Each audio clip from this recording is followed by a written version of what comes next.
Yes, good afternoon. We're back in another episode of the Unrestricted View. Well, today, folks, I'm joined by a very special guest, all the way from down under in Australia, Mr. John Baird, head coach at Mandurah AFC. John, you're looking well. Nice to see your smiling face again, mate. Hope you're well, buddy, and you're looking good. Aye, the sun's been back out the last 2 or 3 weeks, so yeah, a wee bit of a tan. Fan dozy. And is that suiting you, or is it you one of the ones that don't like the sun or anything? No, I love the sun. It's one of the main reasons how I came out here.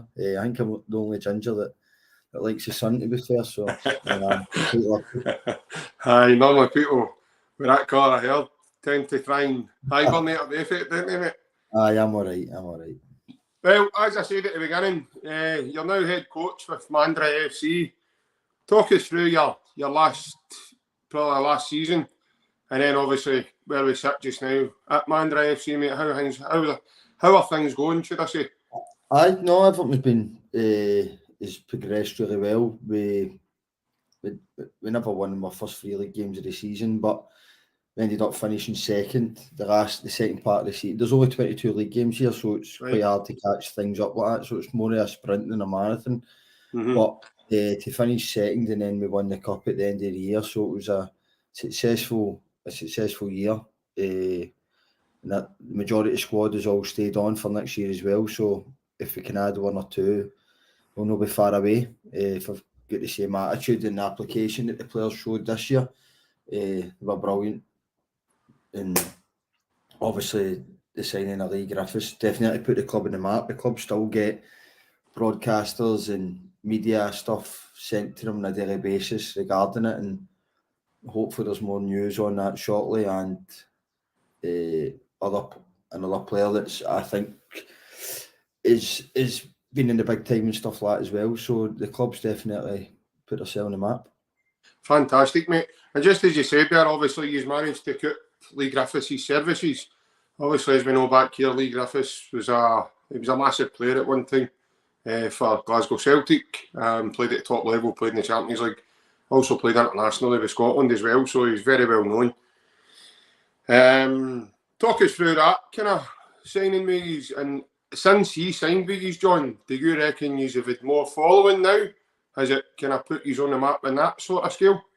Oh, definitely. Well, I think the biggest hits what the media side I ever had was like 4,000 or something, and that was when I signed. Now, when Lee signed, it was 280,000. So that just shows you obviously the calibre and stature of the player. Yeah. When it got announced, his agent actually messaged me like 2 minutes after it and says, "Mate, this is going to be worldwide.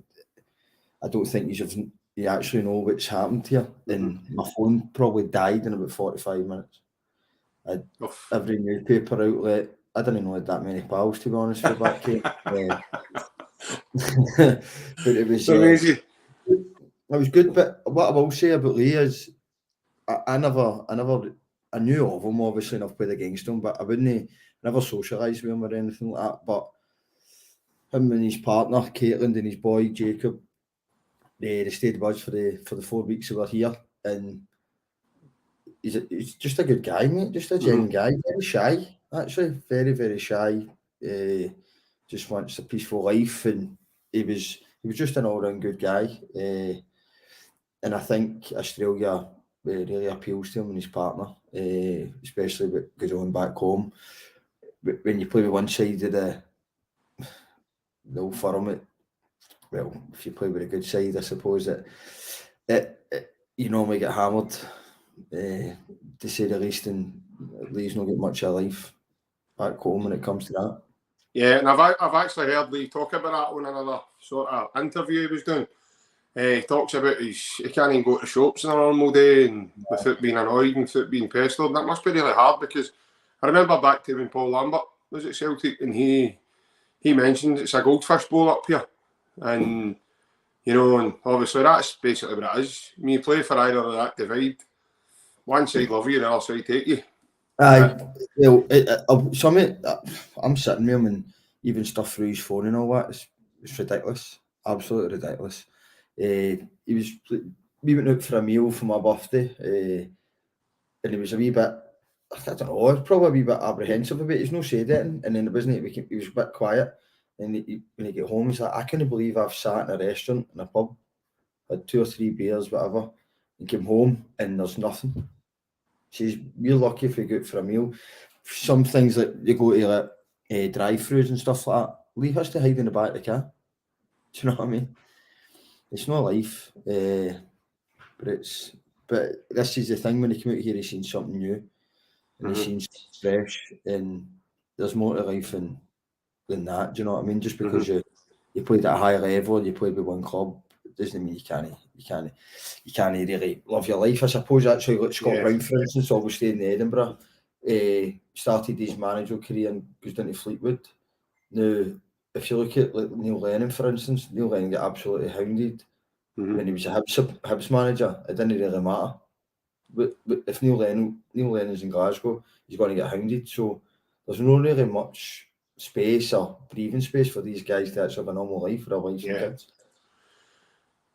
Obviously, Neil Lennon's a different kettle of fish in terms of Lee Griffiths. Yeah. I know Lee has, he's taken so much before, and then obviously in certain situations when Celtic were in the airport, guys were shouting abuse at him, and he did react to it, and like that's not maybe the one and only time he has reacted to something.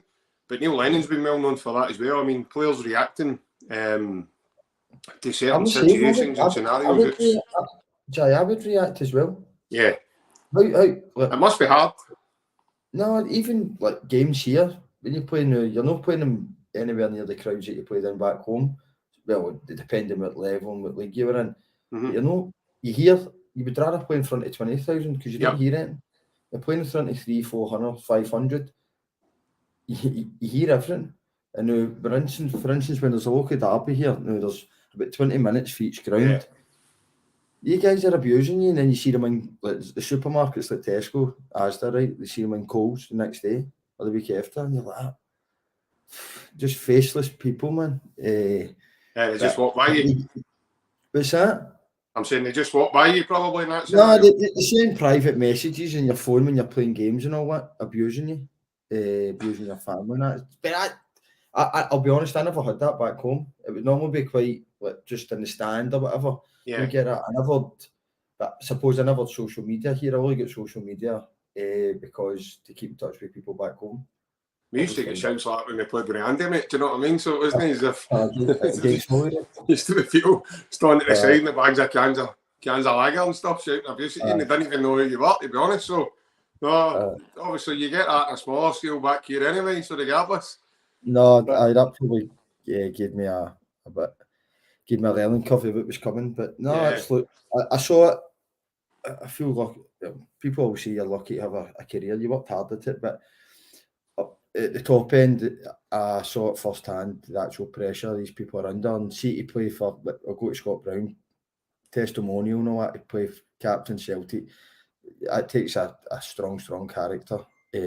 Not to go to the other side and being maybe go down the mental health route and all that, to actually be there grinding it out consistently is unbelievable.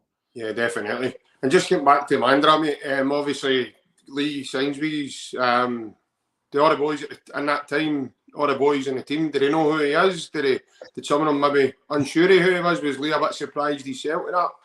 Or was he welcome to the squad? The internet, Google, everybody knows Lee scored 2 goals against England, so there's a lot of English people about your club, a lot of English boys, and a lot. There'll probably be like the Irish ones at the club will support, say, Shamrock Rovers and Celtic and that, and then some will support. I know one of the family I'm quite close with, they support Nottingham Forest, but they're quite their preference would be Rangers. So everybody knows who he is. I think they're quite shocked that he actually came, to be honest. But you go to know him and meet him, they see like he's quite a genuine guy, and he's just a normal boy who just wants to play football. That's it. Just wants to play a game of football, and there's nothing better doing it in the sun. I'll be honest. I wish I'd done it when I was a lot younger. Came out here. I've been playing. I've done 3 seasons here now, so I don't know. Obviously, a bit in Melbourne as well, but it's. I've had since Lee's came over, the amount of players that have contacted me. has been unbelievable. Easy about 20 players, by the way, top players that have left the Premier League last year that kind of get a club and stuff like that are looking for a fresh, just something different. And yeah, know what the level's like. They know, they've seen the clips of it online and stuff like that because they obviously like him over, but it's a lifestyle. So and obviously is that round about like being at the club and part of it? Obviously, I've never been to Mandurah, so is Mandurah quite an inviting place for folk as well? I would say it's like a holiday resort. It's got a lovely foreshore and stuff like that, and there's a lot you can do. It's a lot of people come here from up north, come down south for the holidays here. Right. A girl that I went to school with, I know her as Amanda Mearns. Her name's Amanda Hannah now. I'm actually going to the game with her man on Saturday it's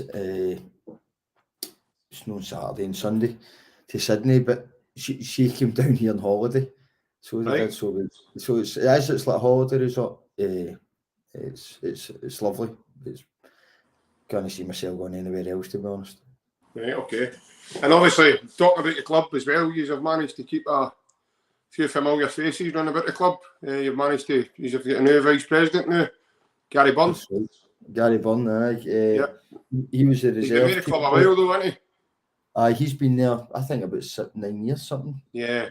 His two boys actually play in my team, Zach and Sam.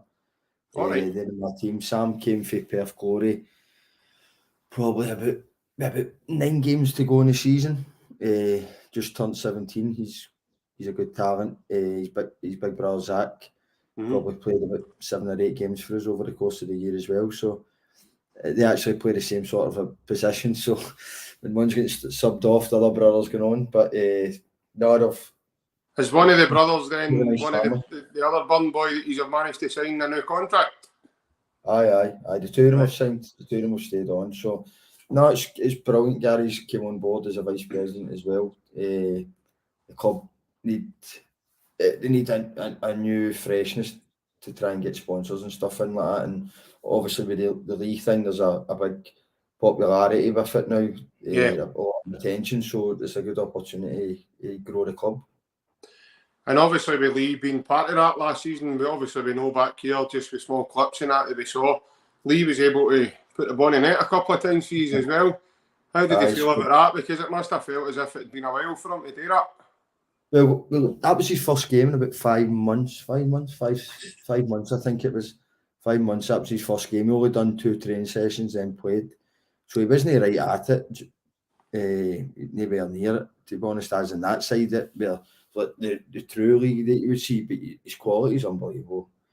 Yeah. Just knee backlift, bang, right in the top corner. He hit a free kick that was about 40 yards out, and I normally hit the free kicks. If that was me in that position, I would have crossed it. He's walking up and missing the top corner with inches. It's just different levels. In training, we actually done a shooting drill the day before the cup final. Now, Lee wasn't allowed to play because he never played so many games.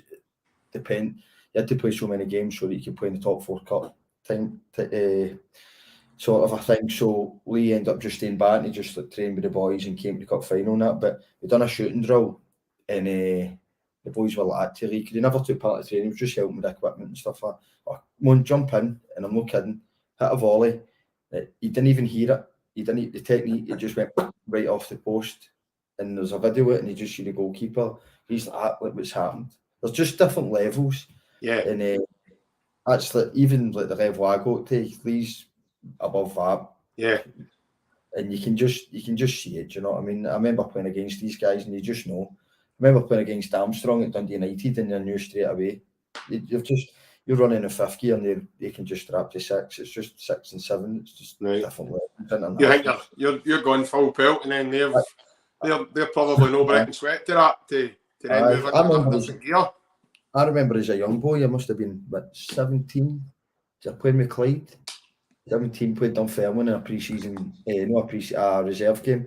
And Simon Donnelly was playing in it. Now Simon Donnelly wasn't even anywhere near when he was at Dunfermline. He was at Celtic, and I remember him doing that. Like I'm running with him, I'm just like, wow.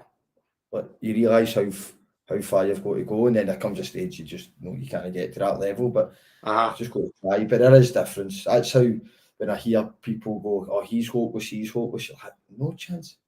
I see these guys in training. Do you know what I mean? It's unbelievable.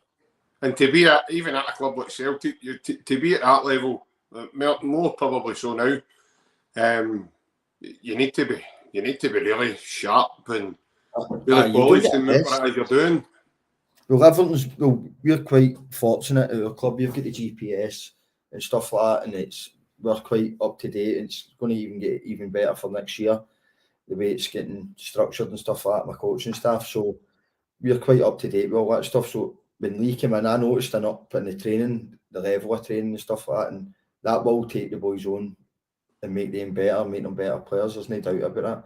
And hopefully the boys, by the way, the boys were brilliant all season. They didn't, to be honest, they didn't need Lee to come in and for us to win the top goal for cup, because he never played in the semi-final and stuff like that, the final. But it showed what the standard of the players could get up to. So they'll need to keep it at.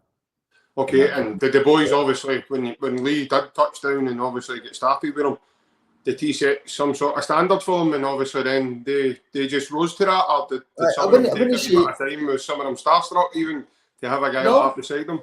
No, because it was just that normal. It wasn't anything flash about it. Do you know what I mean? But the boys, Lee never set a standard or anything. The boys upped it because they wanted to impress somebody that's been at that level. They want to show they're good players. And to be fair, I spoke to Lee depth about it and stuff like that. And I said, "Do you think there's any?" I've got my opinion, but I've been away from Scotland for a while. I don't know what the standard is. I'll be honest. I'm looking at team lines and the championship, and it does concern me where Scottish football's gone, because there's players playing at the top end of the championship that you're just talking about. You're below the Premier League. You wouldn't even get a game. You wouldn't even be able to train with the championship teams. And is that because that's the level and the standard where it's at? So I'm asking Lee, and he's like, "Oh, there's boys in here could play, name 4 or 5 players." I've got my opinion there. A few, I wouldn't want to embarrass them, we mention them, but there is a few in your squad that could go and kick on, definitely. But it's just to a higher level, you mean? Oh, definitely. There's only Perth Glory here that's a professional club, and Perth. So the sooner they get another club in here, the better. Right. In my opinion, because they've got your rivalry, can't even pronounce it. And you as a club then, so is your system over there different for like say here? Obviously we've now got the pyramid system, so we've got that for smaller clubs here to be able to do. Obviously now we've got the Lowland League. I don't know if you're aware of that. I know that, because obviously so we've got teams like Open Goal, Broomhill in there now, the Celtic B team, Rangers B, but the only Snagbury are B teams, which is totally, in my opinion, it's totally mind-boggling as to what is the point then. But the boys gain. So just say for talking sake, any one of the Rangers B, Hearts B or Celtic B were to win that division, they wouldn't go up. So they wouldn't move. They would actually have to get into negotiations to see if the league would let them back in there the following season, which happened just there in the summer as well, which I think's unbelievable. When I say unbelievable, I just mean total madness, because what is the incentive then for the boys? The concern is with the league, you'll be concerned if Celtic pump all sorts of money in it, and then you end up, well, put it this way, right? See if you're trying to get out the league, say Celtic are trying to get down to England. Yeah. So if you can get your B team into the Premier League in Scotland, you can take your team out then, can't you? And start. I suppose. Promotions. So they're never going to let that change. They'll never let another Celtic in the structure of Scottish football in the top 4 leagues. No chance. Because of that. Because Celtic could just put all their money. They could drop the players to. They're not going to do that, but you know what I mean. Yeah. But with the system here, there's no B League, but that's coming in apparently in 2023, and that needs to happen because teams can in the league. It's like America. I'm not sure if America do relegation yet, but there's got to be something in place that teams who you can't just progress and just be bottom of the league and getting beat every week. Yeah, it's ridiculous. What are you learning then? You know what I mean? You're just getting gubbed every week to sit bottom of the table, and you're not going anywhere. So there's No, there's no that fight to go, right, well, if you sit there so long, then you're going to get relegated eventually. You've got to have a punishment, because you've saw the difference in League Two in Scotland. East Stirling sat in that bottom league for about 10 years, even more than that. They had a wee flurry when they sold their ground, but that was only going to last for about 2 or 3 years because the money were in it. They never had a ground, they sold it. But they can see, they think, well, look at Cove Rangers in the Championship. Celtic are obviously with League One putting a bit of boodle and stuff like that. So there is Ross County, Inverness. All the teams have come through because obviously Inverness and Ross County get in, they get voted in when the Premier League and stuff like that change. But there's good teams in that Lowland League. It's just the facilities. It's the same in Australia. The standards here, there's no excuses for in Perth, no producing professional footballers. It's really just opportunities. So if you were to compare then, John, just obviously for anybody who's maybe not heard our interviews before with yourself, if you were to compare the divisions, like for where you are to here, where would Mandurah sit in sort of like the Scottish game? Well, I've looked, just with my experience with players and stuff like that, when I look at squads, I would say there's about 4 or 5 boys my team would get in Championship squads. As a team, I would probably say comfortably League Two top end. Comfortably. Right. And that's comfortable. Okay. That's me being a wee bit cruel on the squad, to be fair. Yeah. I would a lot of players are choosing to go to the Lowland League than actually play League Two. No. Well, that's it. We've seen the likes of Cup Broadfoot drop away down there after playing the Inverness in the Championship. So well, there you go. There's Cup. Cup was a final away for getting promotion with Inverness in the Premier League, and he's went to Broomhill now. Knowing Cup's I know this is a Celtic podcast now, and knowing him for being involved in the dressing room, he's got a good attitude, trains like anything. He's not going there for a jolly. Do you know what I mean? No. I think that was part and parcel of that deal happening. I've heard him talking about it, saying he thought they were just for like carry on, and you know. Aye. And I think the way Simon Ferry and Paul Slane and that, I think when they do the team thing, not the podcast. I don't mean the podcast. Aye. I think they are serious. I think they're just like anybody else. They're working hard and try to sell a project to people. So that's probably how it's a good signing, because he trains really well and stuff like that. He's probably had to take a big significant change in his life, because he's used to being full time. Well, it's a big change. Obviously, look, he'll not be daft. He's probably got things going on in his life and all. Maybe suits him to go part time now. Yeah. Other projects and that, but I know Si had done my badge, done the B licence with him. I never done the A licence with him. Done the B licence with him, and he's very enthusiastic with what you get, and probably think of the game is actually amazing. I'm quite pally with Si, and fair play to him, because he could have hung about and got a job at Peterhead. Well, obviously Jim McInally's away, I've seen that. That's probably the easier option instead of going and building a club. He's not just building a team, he's building a club. And it's probably run about the same sort of situation as myself over here. I want to make this club as professional as possible. And that's why I've brought in ex-professionals for Scotland, because the boy Murray McIntosh, he's just a different level of professional. He's the best professional I've ever been involved in Scotland. Right. Boy that I coached under at Forfar in a breath of fresh air since he came in here. So these sort of players, people are like Kirk going into Broomhill, for instance. Players will look at him, the way he acts and the way he behaves, and then they'll just follow him because how well he's doing and the shape he's in and all the rest of it. So you're no actually like, if I keep going to a player, you need to go to the gym, you need to do this, I'm not going to do it. Yeah. I'll do it when you want to do it. But if they're seeing somebody else getting the results and getting performances and maybe getting a wee bit more money and a wee bit more exposure and stuff like that, well, that's what ends up happening, just by looking at other people. Yeah, definitely. There's a wee comment come in for Ryan for the Celtic Supporters Club for you, John. It just meant it says, does John think playing abroad would enhance a player's career with not only the lifestyle but better opportunities? Aye, definitely. 100%. 100%. Not a lot of Scottish players actually go and play abroad. There's no many that go there and do it. They sort of do it when they've got nothing else.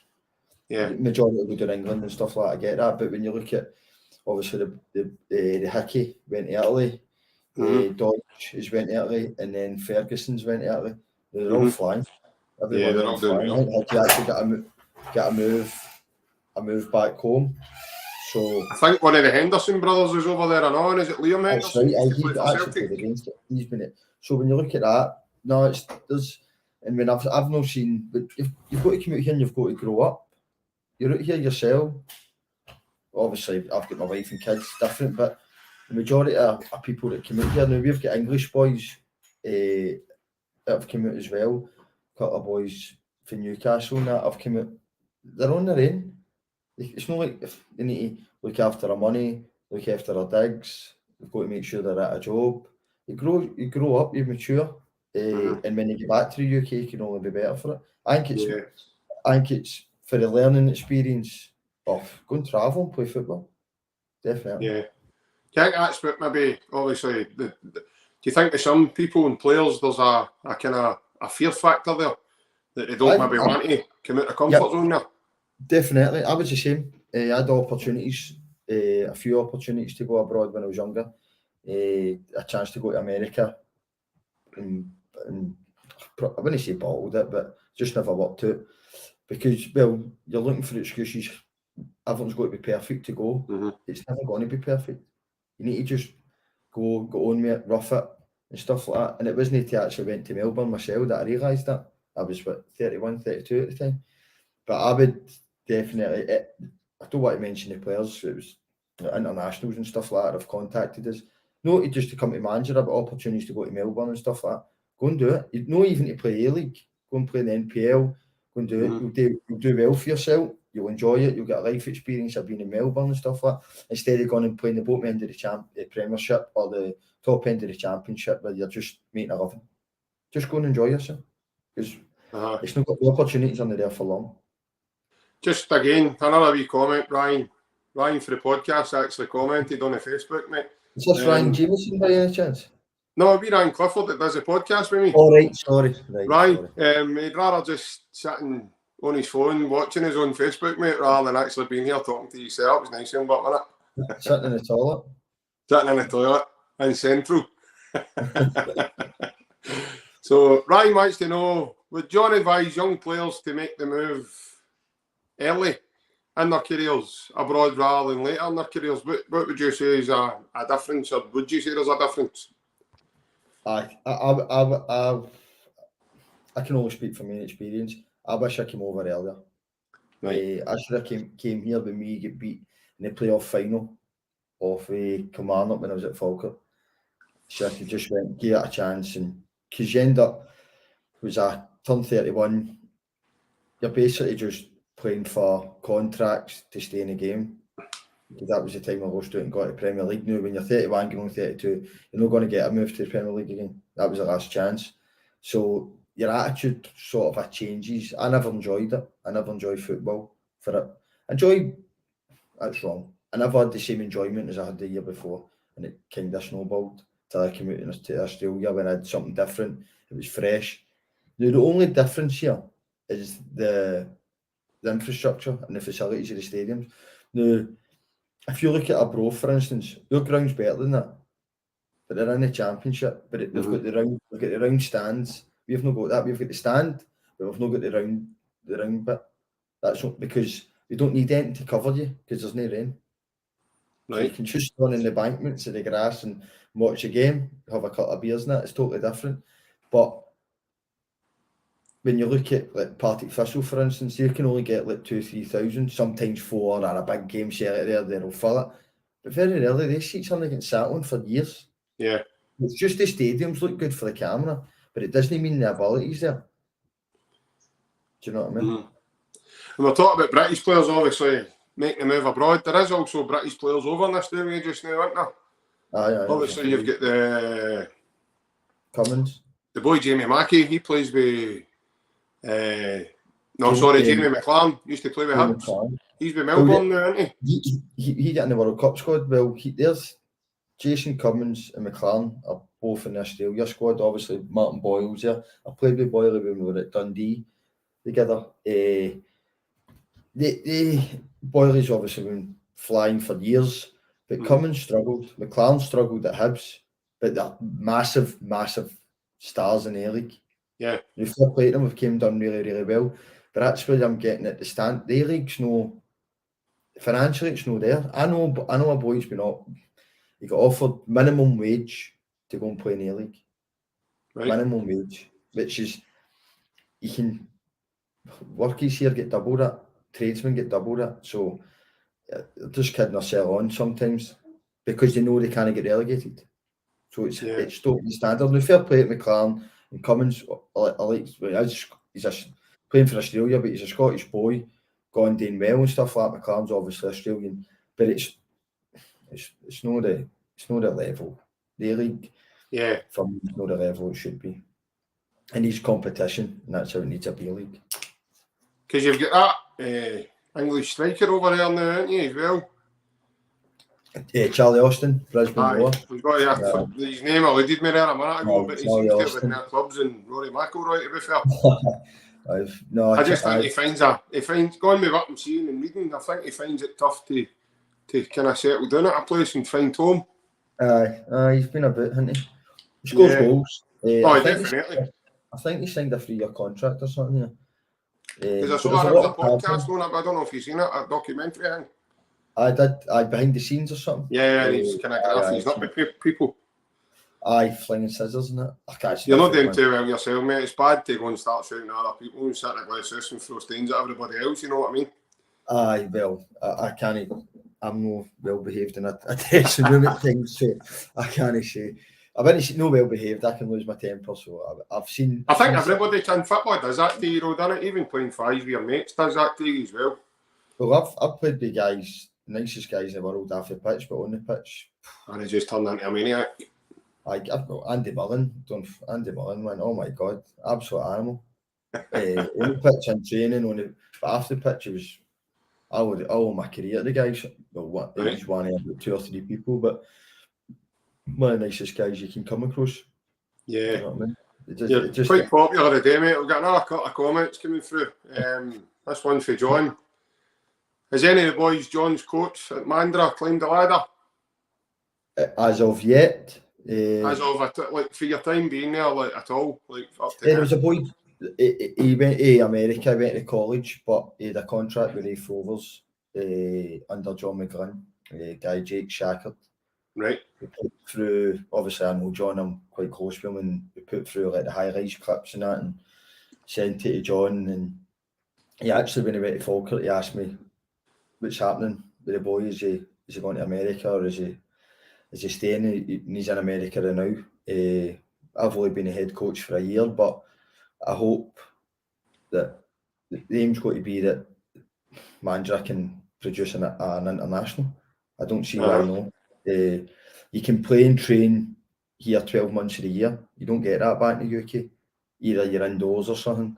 But there's no excuse for no practicing your football. The only problem here is you've got that many different sports, but if you're obsessed and you're stuck to your craft, I don't see how you can't be successful here. Yeah. Definitely. I would agree with that. If all the tools are put in place for you and you work hard enough at it, then unless you were a guy that just didn't take information or retain information properly, or you're a wee bit, I don't want to say slowing up, but you were a wee bit more, like you needed a wee bit more time, then fair enough. But when you go on the coaching side, you can. I remember coaches saying to me, if I tell you once and you take it on board, you're sound. Twice, I'll let you away with it. If I need to go 3 and 4 times, there's no point. You'll never take it in. That's what I've realised. You go, he's a good player, and then you tell him something, you take it. Especially at 15, 16-year-olds. And again, I don't want to mention boys to put pressure on them, but there is boys at the club that I believe can go and kick on. I've been lucky enough for the last few weeks to go into a school and been coaching well, no coaching, just the sort of watching and stuff like that, and doing a wee bit here and there, then the standard and abilities is an eye-opener. They're better on the level that I was involved in when I was 15, 16. It's just, where's our competition in Perth at the young age? There's not enough good teams for them to play against. There's not enough good competitional games. That's what probably drags it down for when they hit beyond 16. That's something that obviously that's out of my control, but just for what I can see, but the standards there, there's one or two, I would say, when about our 18s and reserves, that just who have been lucky enough to come into the first team and training and stuff like that, they're good enough because you just tell them an instruction once or twice, bang, and they go and do it. And they'll know that I can go and watch a game like 3 months later and he's still doing the thing that you told him before. Whereas normal younger kids can just go and do the main thing. And do you get a lot of self-gratitude out of that, mate, when guys like that are taking things on board? And No, because if you know it's something you've told them. But I'm only telling him. He doesn't need to take it on board. It's up to him, innit? I don't take any praise with it. I just go bang. I'll go, oh, he knows what he's doing. You can coach him, you can tell him to do things, and he's just going to stream through the levels because he takes it on board. There's a few, there's players I've played against at this level as well that I'm like, how are you here? But just like, how are you involved and not being involved in professional football? But then you go, well, they've only got Perth Glory, train 4 days a week, 6 o'clock in the morning to about 9, then they go into school. But they stay an hour and a half away. So they're leaving at 4 in the morning. So you can see, if you've not got a parent that can drive you, that kid loses out. It's no transport on at that time in the morning. So it's just a place that's going to take time to build up where, see, like back home, you've got 24-hour supermarkets. Mandurah's just moved on to the shops are open to 9 o'clock.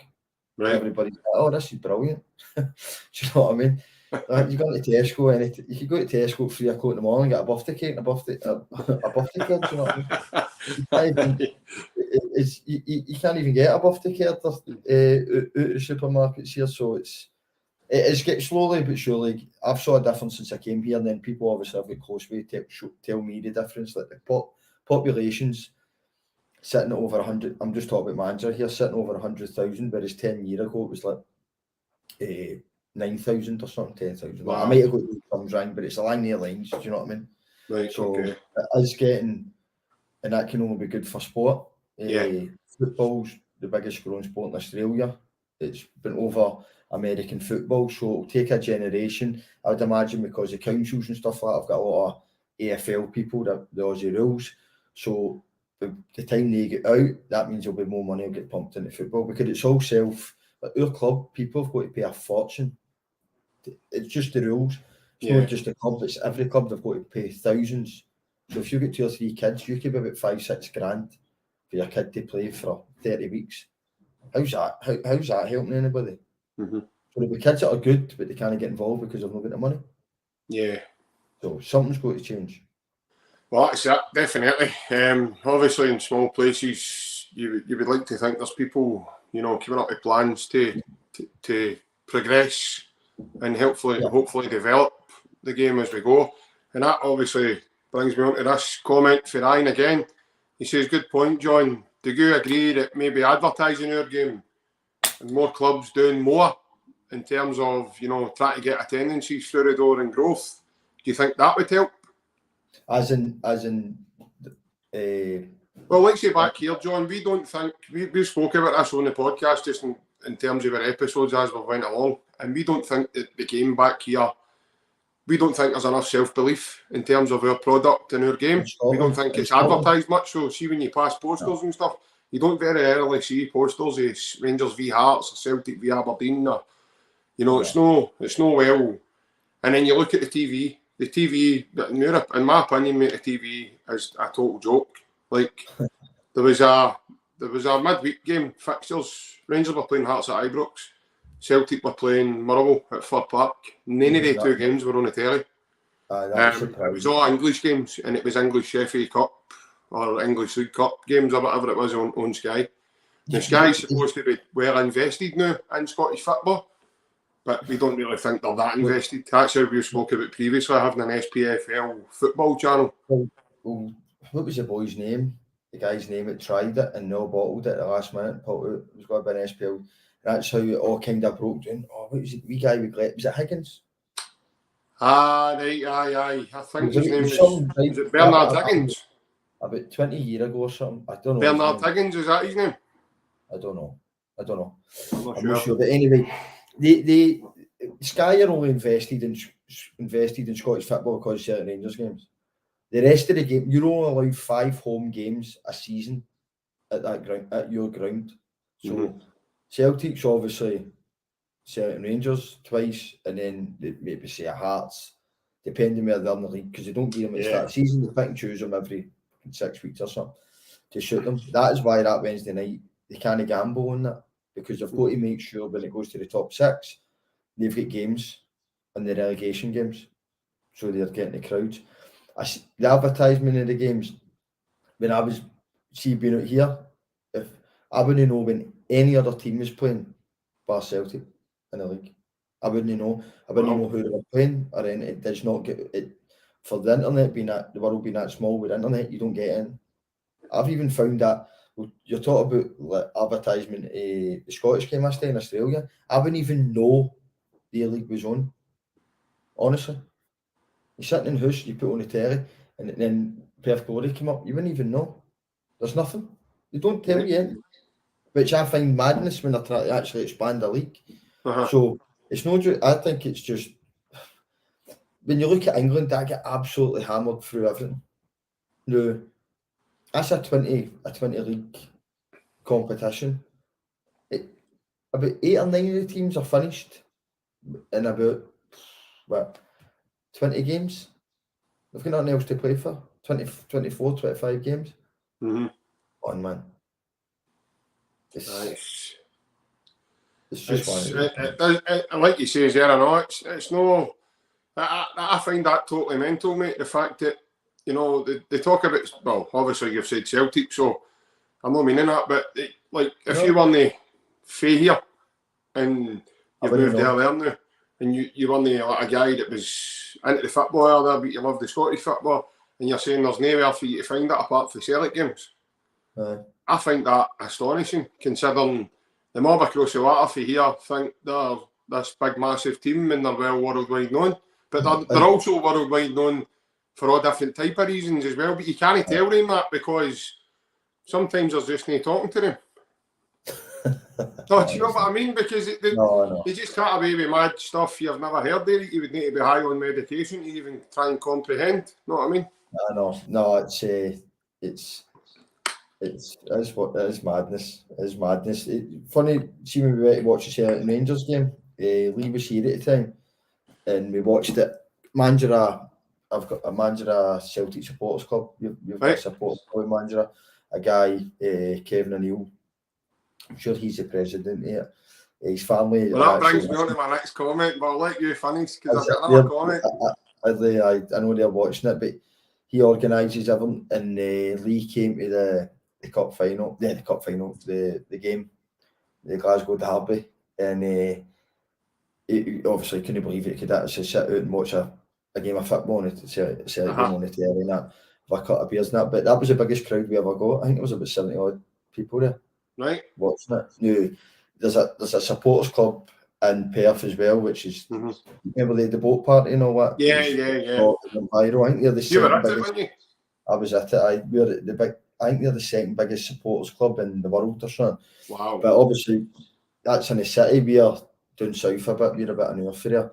So, if the way like the Mandurah Celtic boys organise it, we've got a wee bit in a pub that we get to watch the games and stuff like that. So it's good. It kind of, you've got a wee community that side.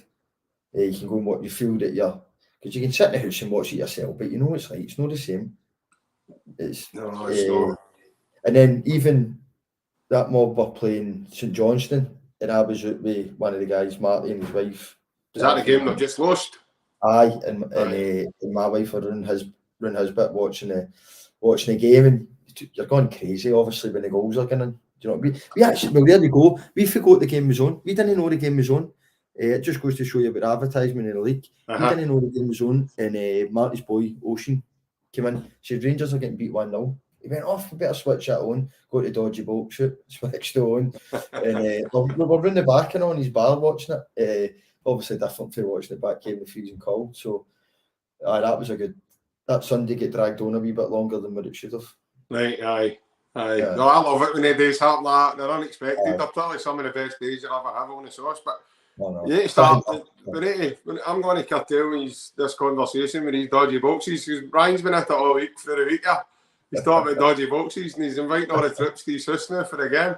Because we're all trying to say we're not wanting any part of that riff-raff stuff, you know what I mean? So when these individuals are on the show, they're not speaking for everybody, let me just say. But this brings me to my next comment, and it's from a Kevin O'Neill asking me, does John want me to put his bins out while he's in Sydney? I would appreciate that. I would. You can maybe wash your windies from Kevin as well. The windy cleaners here are millionaires. It's about $400 to get your windies washed. Wow. Your windies if you want. I appreciate it as well, Kevin. Obviously, if you live in Australia, mate, and you're tuning into us, I appreciate it. All views are well welcomed by ourselves. But no, take me over to the next topic we want to have a wee chat about. Also, I'll stick a banner up for anybody who's kind of been lost in translation of where we are now. So we're moving on to our special love, which is Glasgow Celtic. John's a big Celtic fan. How do you think the seasons went so far, mate? And obviously, I'm assuming LL's Ange has been branded a bit like Guardiola. Aye, well, he is. He's been inducted into the Hall of Fame as well. I've seen that. He's the same. He was under the same Man City umbrella, wasn't he? When he was in Japan and stuff like that. So they're not going to appoint any mugs. And if you're talking about like Guardiola and stuff like that, it's obviously the same sort of a principle. His game and attacking and pressing and passing and going forward and stuff like that. He's been a breath of fresh air for Scottish football. He's been a breath of fresh air for younger managers like myself. But you can see how he approaches a game. I know I've got a way of playing type of thing, and I'll not change it for anybody. Now, people can look at that as arrogance, but when you actually listen to his comments and stuff like that, now, if you're planning for, say, a pre-season 6-7 weeks, and this is how I'm shaping up, and it doesn't go right for 2 weeks, and then you change it, you've got 4 sessions to change that formation. Surely you'll be better at the formation that you've done for a month and a half, 2 months, than you would for something at a week. Because what you got to do, if that never works, you got to change it again. Yeah. So I think he's been, even the way he deals with the media, he's sharp as a button. Sharp as a pin. I'm clearly no sharp. But he's brilliant. Absolutely brilliant. His signings have been amazing. That's one of the things I was going to say. We've been really impressed with his recruitment, and obviously the speed of the way his recruitment's been done. Because we've never known Celtic to act last before ever in our lives. We're used to deadline day signings, and some of them being loan deals. In fact, the majority of them maybe been loan deals. Some guys are project signings, and they're not ready to actually come in and hit the first team straight away. How can Celtic have project signings? Do you know what I mean? It's just an excuse for saying you've got a squad player. You can't have a project signing itself. But that's exactly it. But that's obviously what we've seen there the last 10 years, I would say. You know, and then the loans, and Patrick Klamala and. In the loans and all, see loans for Celtic should be loaning players out. Celtic shouldn't be loaning players in. You know? And you look at the squad, there's no loan players. But I can remember what I know. There's no loan players. I think the only one we've got now is Big Jens, isn't it?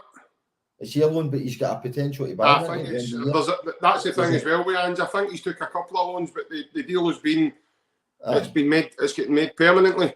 That's what I mean. And like you can do, like, you look at Jota and Vickers. Yeah, there's an agreement in the contract that you can come for X amount. You're not just coming for the season just to play your year and then go away, because that stops the club actually developing somebody else or getting somebody else that you could have for 3 or 4 years.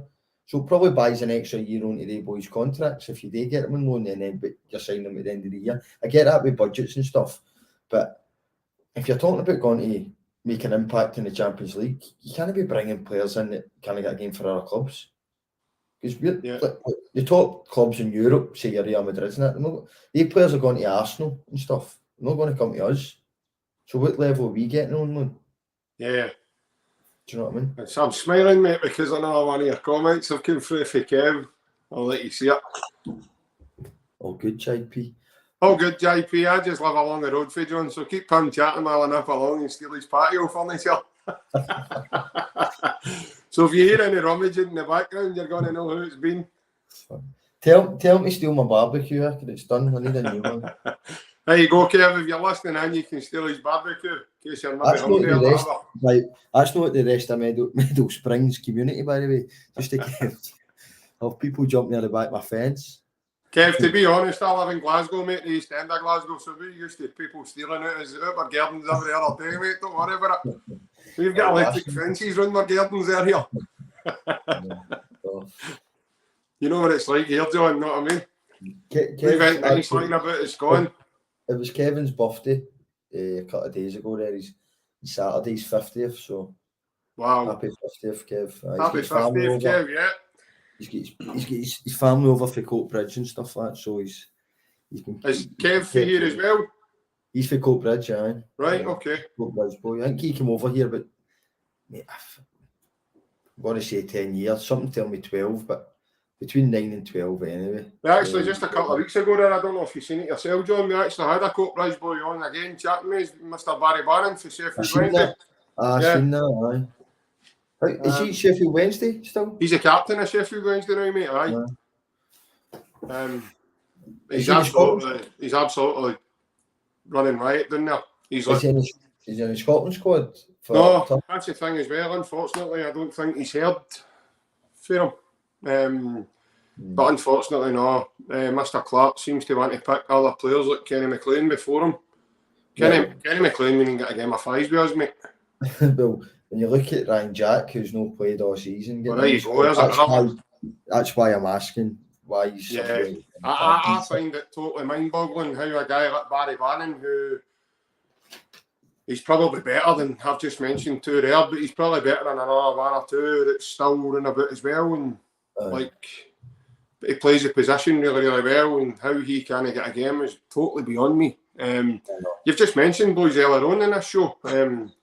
Boys that are playing in Italy. I mean, he's dropped Ferguson for the last couple of games. I know. The boy Deutsch doing well. The other boy, Liam Henderson, seems to be doing well. It's like out of sight, out of mind, isn't it? Yeah. It's Ryan, he's put up a couple of project signings we had. Jeremy Tollian and Ollie Buck. But that Ollie Buck was alone, wasn't he? I think so, yeah. But again, it was all part of what we were meaning there about like how that route's kind of has been unsuccessful for us as well. This is how you look. Rodgers probably moved on. Obviously, he done what he done, but look at these signings. He's no brung name in. No, and that's what we've said as well. Obviously, Brendan was shot on in his last transfer window at Celtic. Aye. It probably made his mind up a bit quicker in terms of doing his midnight money when he done it. It did, of course it did. And then when any time Celtic, well, obviously they went on to win the league then, but if you're talking about the Neil Lennon one, the transfer window was the one that killed the team. Yeah. Yeah. The boy goes off and the COVID thing and fucking travels away in a plane. Didn't help. So you end up 9 points behind. That was a fag run, wasn't it? What's that? That was a fag run, wasn't it, to Benidorm? Absolute idiot, man. But that snowballed different, and then you put pressure on. You've got games in hand, but they don't count. Do you know what I mean? And it turns out somebody from Prestwick Airport stuck him in because he tried to fly for there. So basically what he done was he didn't want to fly for Glasgow, so he flew for Prestwick thinking there would be less press kick about it. He didn't think they would have known. So he flew back into Prestwick and there was about 4 or 5 people standing waiting on him, telling him, "You're telling Celtic." Why do it? It's just total madness, especially in the middle of a pandemic as well. And he was another player, John, I think, that, didn't. People can say what they want, right? And I'm just going with, obviously, what happened in certain moments. And I think he was another player that didn't really get a fair crack at the whip. No. A lot of games around to see exactly what he could do. After that, you were done. You've probably Aye. won money and all, and other clubs would take him. Because even that game, we went to Ibrox, mind, under Lennon, we beat them. Man. It was charming. The recruitment, I felt, Edward, sorry. Johnny Hayes. But when you've got, for instance, you've got a pandemic, right? Nobody can socialise. So why bring foreigners in? There's Parkas goalie. How's she getting to know anybody? That's what we said, I know. And now he's turning it up in Holland. I know. And then you've got the fullback, the Israeli boy, he went back. He was Hamid. All that. And then couldn't sell. And then I'm not saying that Jetty was poor, there's no doubt about that, right?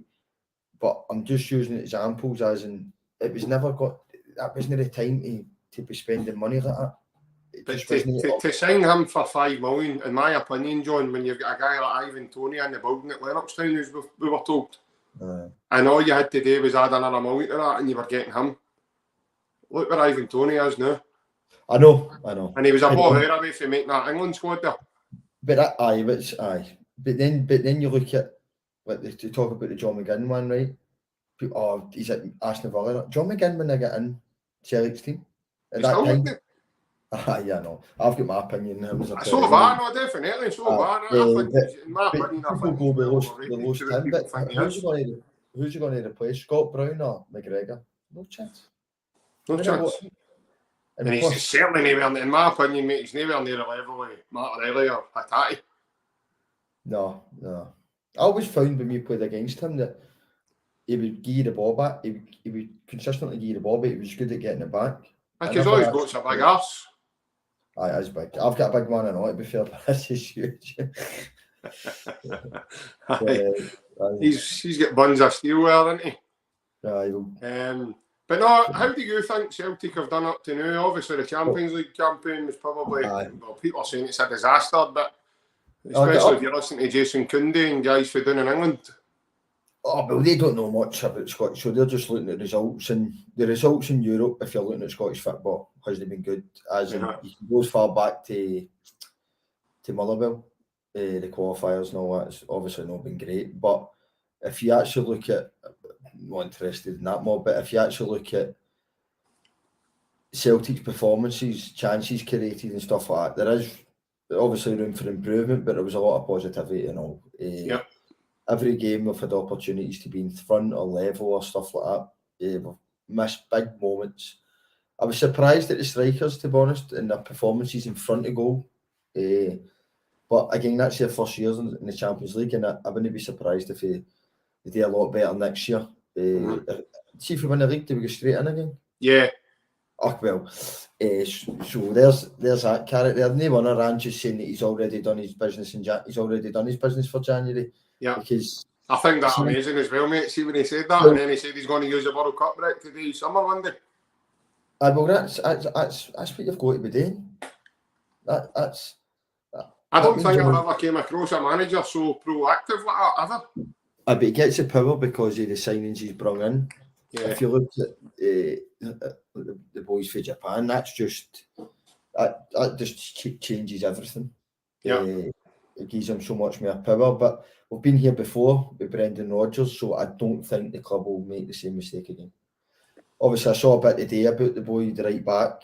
Apparently, he's not back a contract or something. But if that's the case, it's became breaking news over here, and as you can imagine, our media rags over here have kind of ran a marathon, mate, already. Well, there's nothing else to talk about because the World Cup, so they're going to. That's the only thing to go with. They try and deflect, mate, because they knew everybody out here's got their heating whacked up, mate, because it's -9.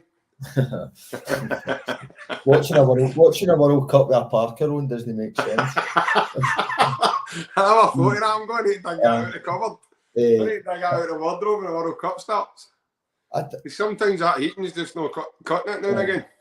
Right, well, we're actually already. The central heating bulbs are gone now. They're here. It's you're free to switch the button on. We're moaning because it's not as warm as it was for the last couple of years, but we're saving on the aircon now, so that's quite good.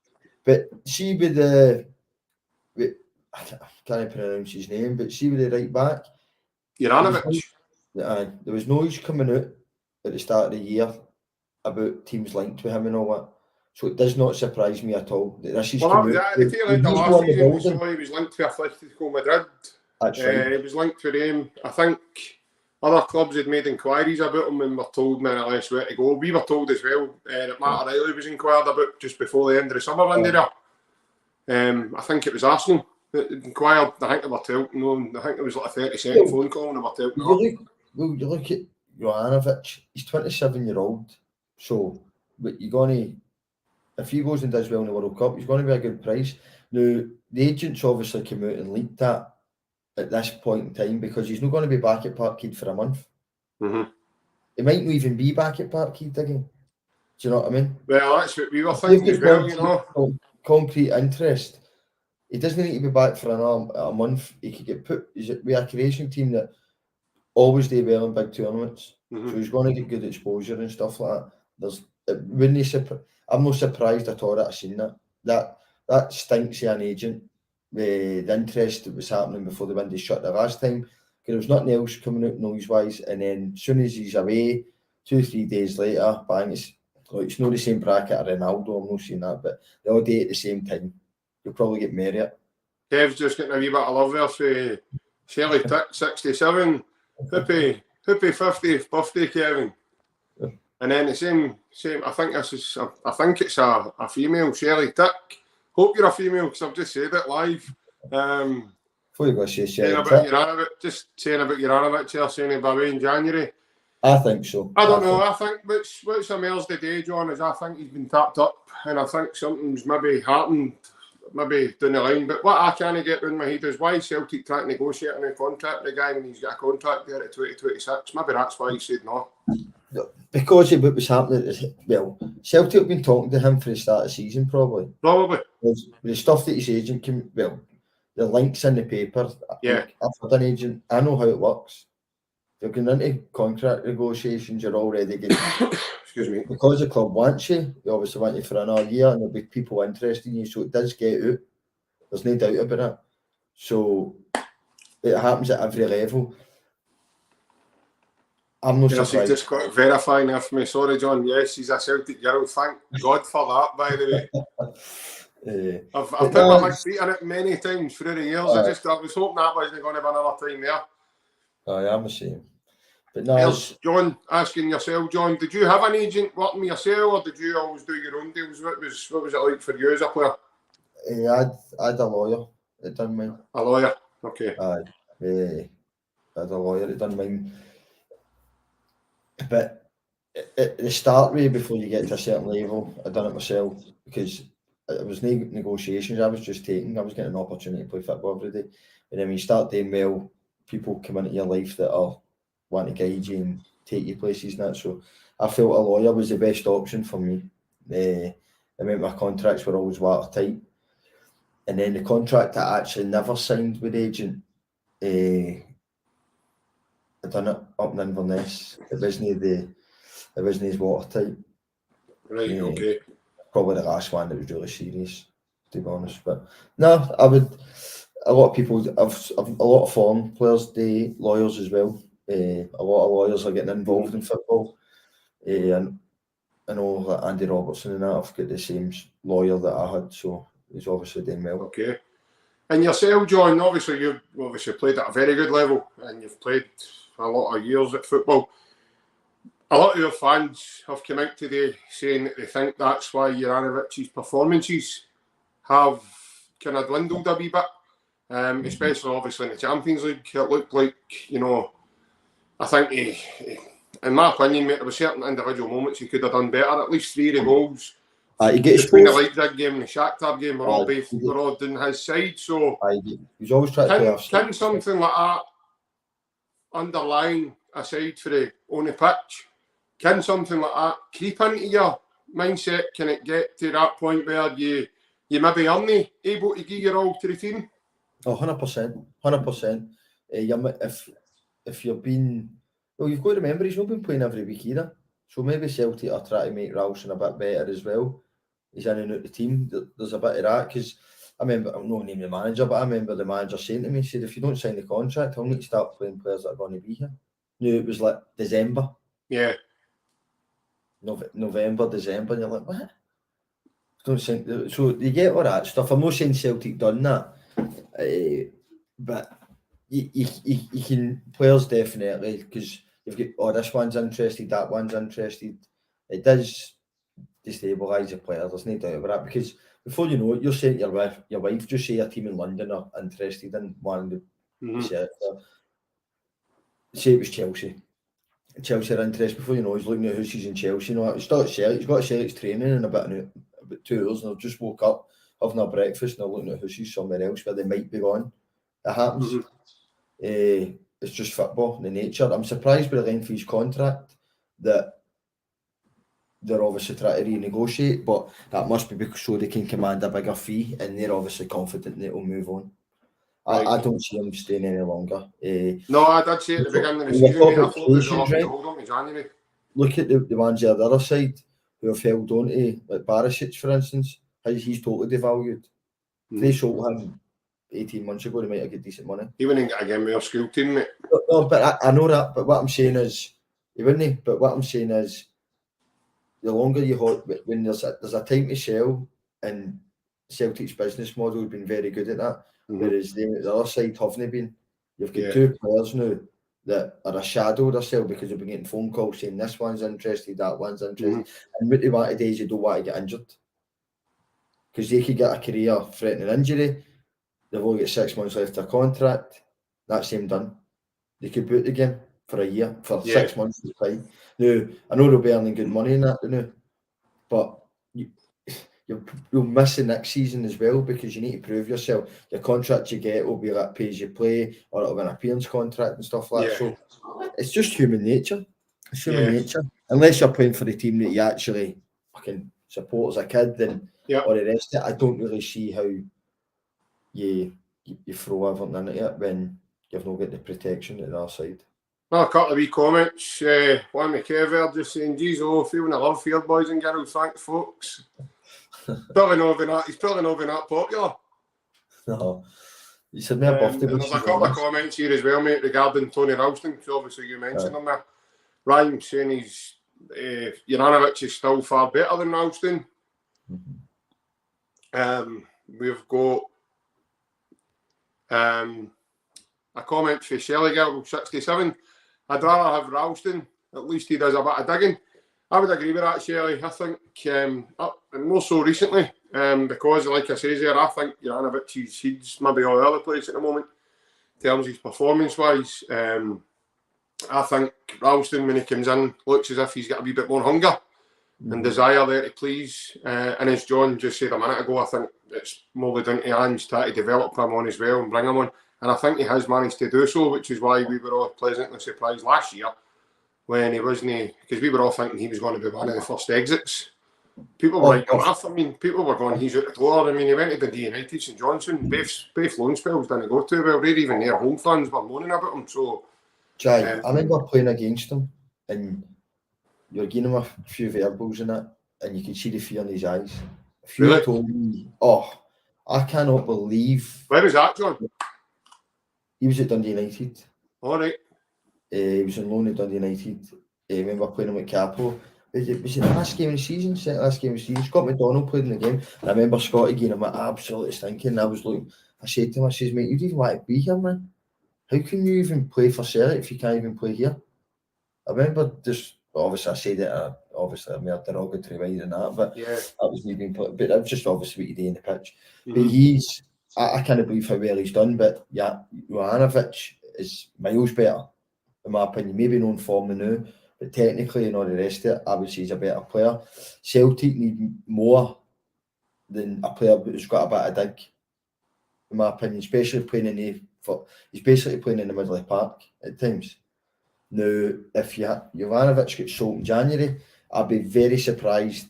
I would say 99% Celtic will have a list of 5 right backs that they're going to bring in. Yeah. Bring in the way they're conducting their business. There might even be a deal done with maybe it's Celtic that's looked at that he's not back a contract because there's a bidding war. Do you know what I mean? But look, Ralston's homegrown.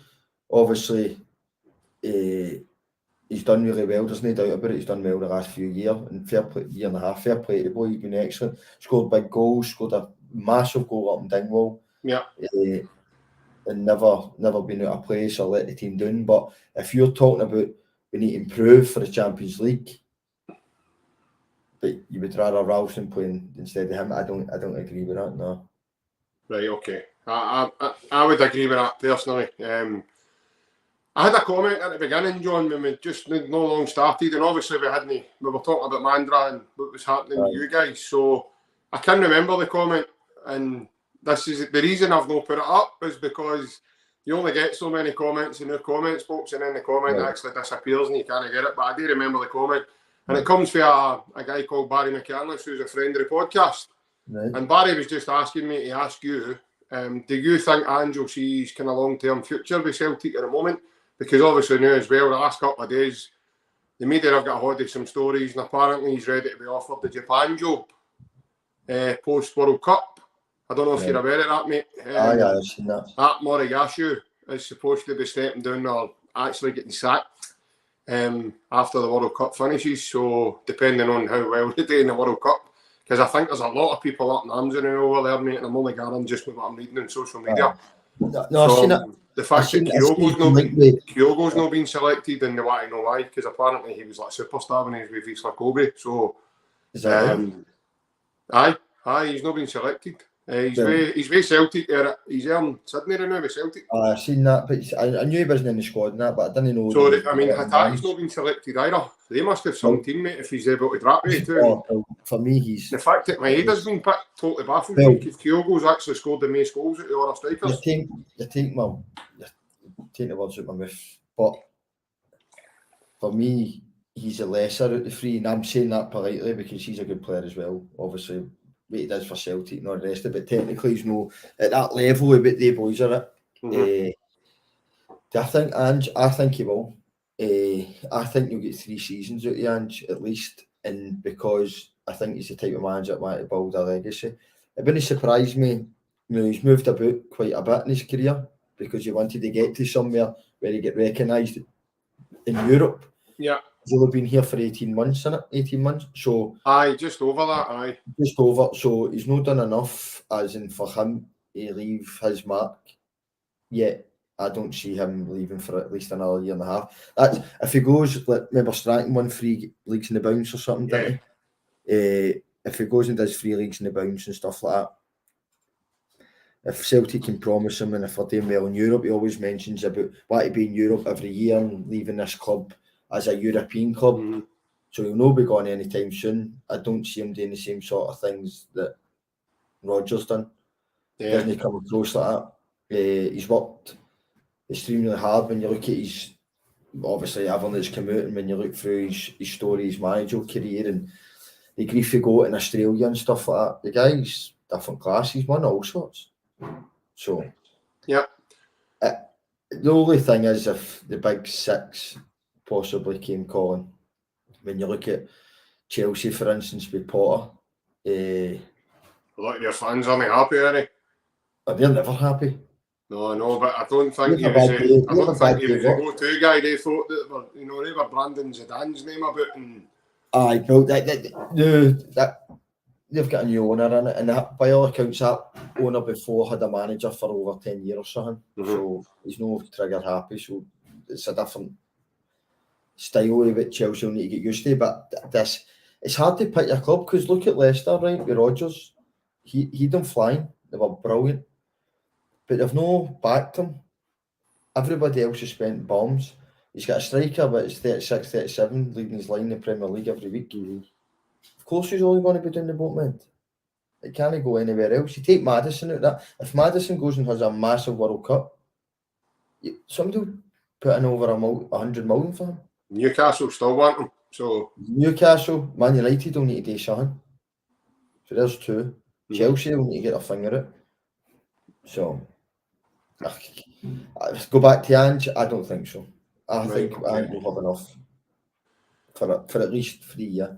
I agree with that, Shelley Tick. I think Ange will want to make his mark in Europe myself. The way things went this season, I think even quite a lot of the players, even you listen to the players' his interviews after games, like say Matt O'Reilly, and he emphasised the word "we" quite a few times in that interview after the Shakhtar game at Celtic Park when we drew with him. And he says to him, we will be back next year and we will look to do better, and you know, we think we've done enough and we should have done better, etc. this season. So I don't, maybe they'll want, if we get straight into the Champions League, I know that's going to be a big pull for players as well, mate. Oh, but, well, that's the thing. If you walk away for Celtic, Gary Hooper, right, walked away for Celtic. Gary Hooper could have scored over 200 odd goals, been an absolute legend at Parkhead, and earned a right good crust, right? There's no doubt about that. Mm-hmm. He goes to Norwich. He's never seen in European football again. Yeah. Ever. He's won a medal, has he? No, but so when you leave, that sack gone. Yep. There's only been a couple of players in the last 10 years that's left Celtic that have, no, there'll be 3 maybe, that have went big. They just after the top of my head. Tierney, Wimyana, Van Dijk, that have went bang, and Cups. You know, that's a massive different level we're talking about. That's like up in the world class situation. Mm-hmm. But for O'Reilly at this moment in time, he never even made the Denmark squad. So surely he'll be better playing in Europe next year to get more experience so that he can become a regular in the Denmark team and playing with Celtic every week and getting 40, 50 games a season under his belt. Surely that's the better in his interest than going to a Leicester, say, who are fighting relegation. And no spec. And they're only trying to probably get him on the cheap and all because they've got no money. I actually think O'Reilly has showed a totally different side to his game. I actually can't believe how good a tackler the boy is. Up until recently, I've never really seen that of him. And you're like, wow. Well, McGregor, you've got a big frame there. You've got a big frame there, fella. And you he's wrapped into that pivot. He's kind of showed that. He's kind of showed how strong he is, and you know he's had to change his game, and I think he's had to raise his tempo a wee bit because it doesn't matter who you are. If Callum McGregor's not on that team, mate, you know he's not there because Celtic's tempo dropped fucking tenfold.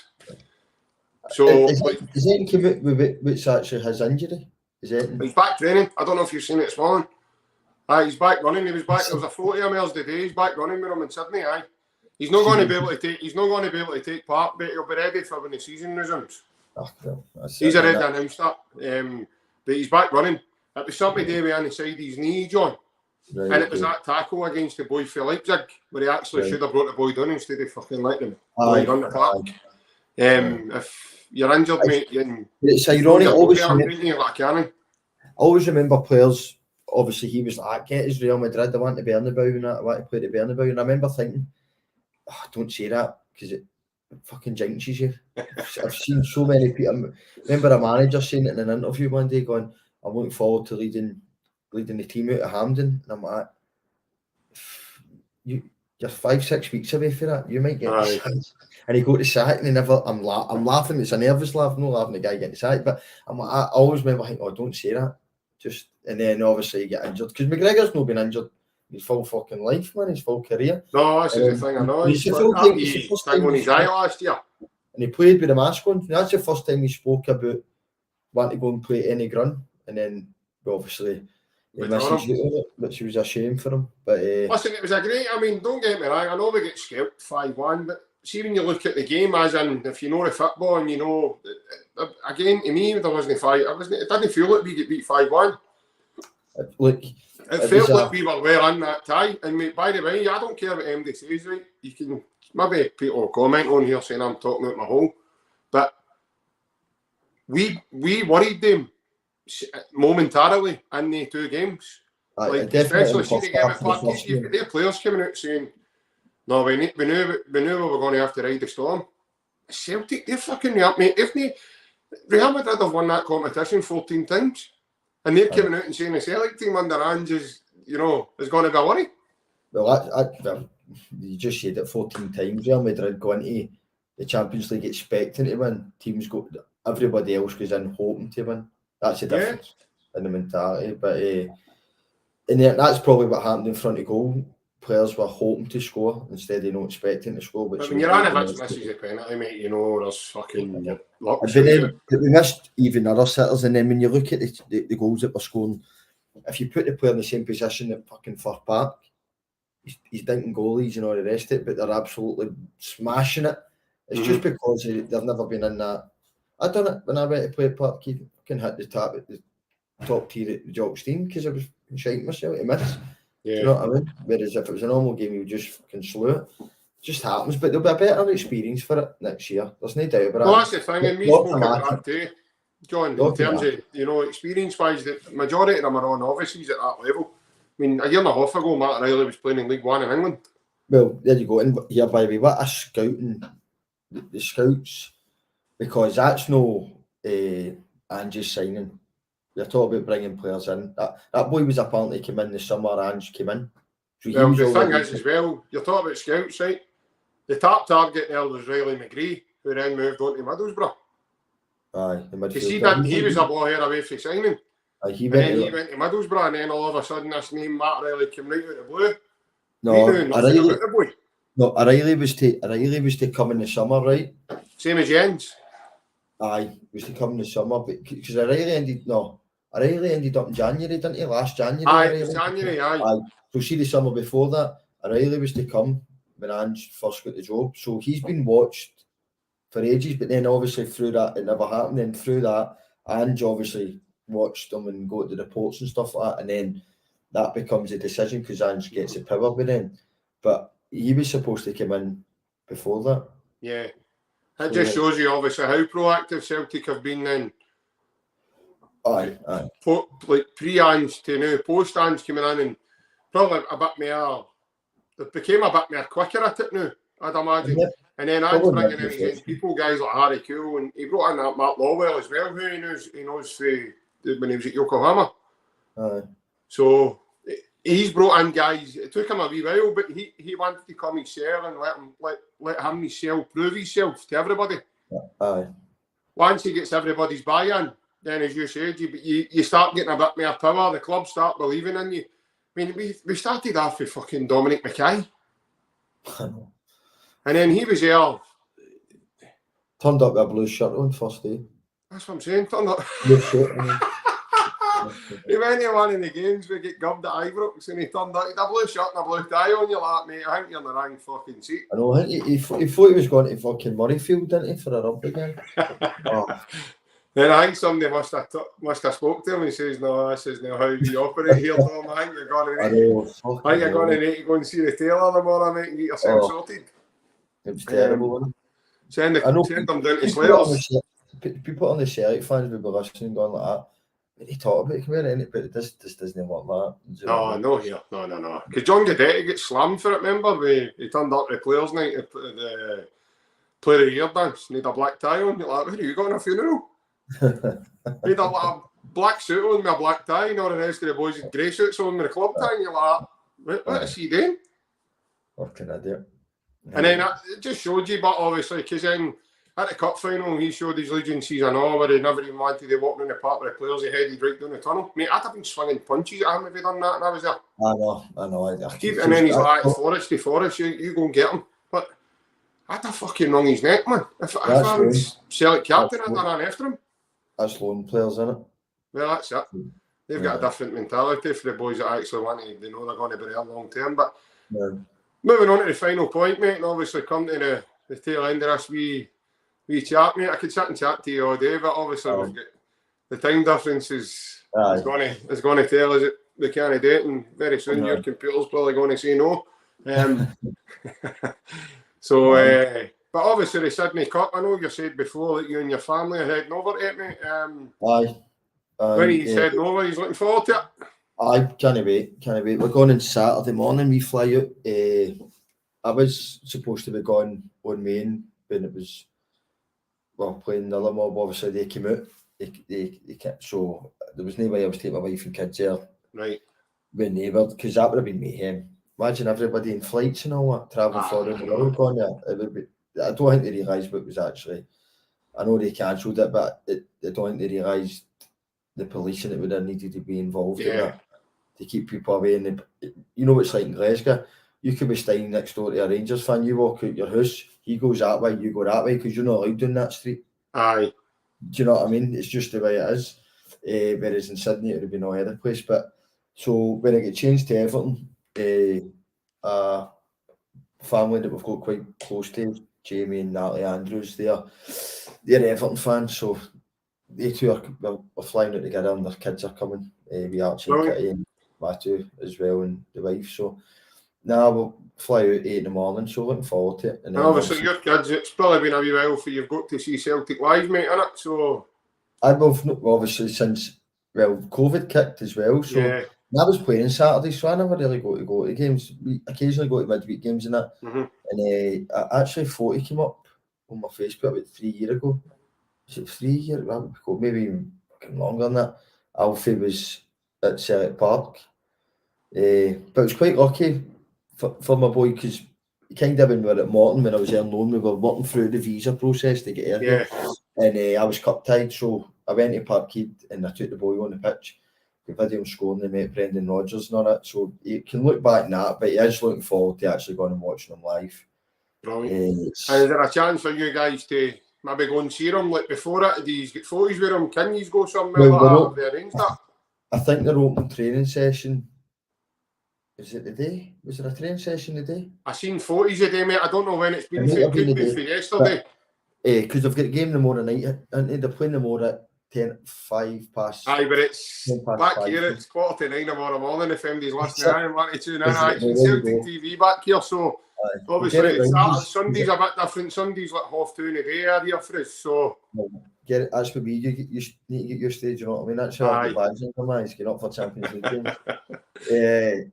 But no, we're looking forward to it. My mate's actually a video analysis at Celtic, so I'm hoping to meet up with him. I've obviously not seen him in a few years, so meet up with him. All right, cool. And square something up to go and see the players and that. It's not the be all and end all, but they're seeing them. They're getting to walk about Sydney and all the rest of it. Whereas, see if it was the Glasgow derby, the boys would have been locked up in a hotel and that. They wouldn't even go to see Sydney, so it's probably better that it's not like that. To be honest. There you go, Shelley. Glad you're watching, Shelley, because we'd have been none the wiser if anything. Shelley Tick says, there's been a training session today. The boys down under done a video for it. Absolutely fantastic. Anybody that knows of the page, they can go and have a wee swatch at what they've done today. I've heard that they don't train at the same intensity in a fans sort of. I wouldn't imagine, no. No, because Callum McGregor got asked a story about when the Arsenal All or Nothing came out on Amazon Prime, and Callum McGregor was asking his next interview, but Jew's no day on Amazon Prime, and he turned and he says, "You Callum alive?" And he went, he just swore. He went, "You can't, I wouldn't let him down there fucking dressing room, you mental." So I can imagine some of the carnage and words that are used on there, and you really like cameras tripping about. Celtic offered millions for a behind the scenes thing. And well, they kind of gave us a wee kind of. Have you seen the documentary? It was posted onto YouTube. No. You go to YouTube and type in. Is that one we are just talking at Dundee United? Aye. I have. There's a full documentary, and it shows you behind the scenes of things that they do in the video analysis room and the way they talk. Callum's even doing a wee team talk. Fully good to the cup final against Hibs. I've seen it. Celtic have been good with that, by the way. They're leaking things at the right time. A lot of good, the positives, then they just add on to it all the time. Yeah, because my firm belief is, John, they've brought in a brand new, they've revamped the social media side of things as well. So I think they've and the boy now that does the actual Celtic FC podcast, he does a lot. You see, even when they travel now, you see the plane taking off and landing, and you don't get to see what's on the plane right enough. But well, he'll be full time then, or he'll just be what a Joe Batt, isn't it? Just following Celtic. Superb. I know. But I know Jerry McCulloch's back here because he interviewed Steve McManus last night for when the B team played last night. Is that right? Well, that'll be because it's the Sydney Cup. They'll have the full rights to Everton, won't they? Mm-hmm. And the Celtic under 18s, I think they were 5-2 down in their game yesterday with an English team. Can't mind who they were playing. That's terrible. But they drew 5 each. Is that right? Yeah. They were 5-2 down there for 30 minutes, mate. And the manager made a couple of subs and ended up down 5 each. So.